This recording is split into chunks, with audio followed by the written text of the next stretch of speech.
What you see behind me is not a new kind of unusual Airbnb, even if friends have already slept in it. I'm actually standing in front of a brand new chicken coop made from recycled plastic panels, which involves recycling around 120,000 bottle caps. I'm going to show you right now, step by step, how we did it, and then I will even give you a great gift to help you make one for yourself. But first, let me show you the backstage of this huge project.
Our luxury chicken coop is finally finished after months of work.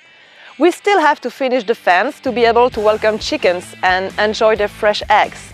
If you want the same chicken coop, you can download the plans using the link in the description. And before moving on to the next video, please don't forget to like this one and subscribe to my channel. This will encourage me a lot to make more in the future. Thanks for watching!